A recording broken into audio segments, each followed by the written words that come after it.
Emijozi egibalibwamu obukadde 10 ko n'ebikozesebwa ebibalibwamu obukadde 8 bibiweereddwa eri klabu y'Onduparaka okusobola okwenyweza nga batandika sizoni ya Uganda Azam Premier League ku Lwokutaano lwa wiiki eno.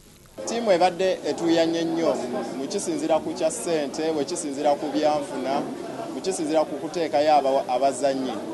Ne katono sponsora bwe yazze agenda tuyamba nnyo, tugenda kwatira wamu ttiimu tugivuganye tulabe nti abaana baffe basobola okukola ekintu ekisingako nekye badde bakola. Tulabe n'okulaba nti omupiira gw'eggwanga guterezebwa lwa nsonga talenti mweri mu Uganda, naye tubadde tubulamu nti akantu kali nti tukwatire wamu.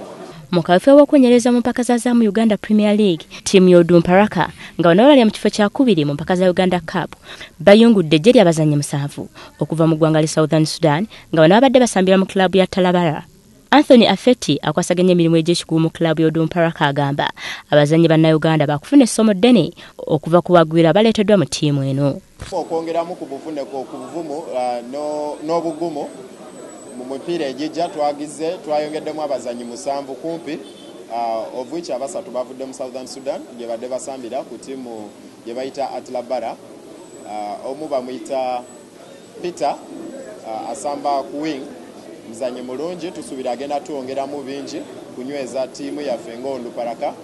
Omulala bamuyita Simon, then omulala bamuyita Hamza. Abazannyi bazannyeko liigi ez'amaanyi, bazannyeko emipiira eminene, bazannyidde eggwanga, bamanyi ekyokukola.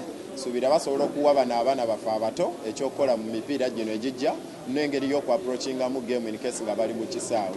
Ttiimu eno era erina embalirira ya kawambi kamu newankubadde kati efunye omuvujirizi omujja. Okuwangala kw'endagaano eno etuukiddwako y'omwaka ogumu n'ekitundu kwa kusinziira ku ngeri ttiimu gy'enaakola mu sizoni eno. Ttiimu y'Onduparaka eggulawo liigi ne ttiimu ya Sowana nga 19 ku Lwokutaano luno.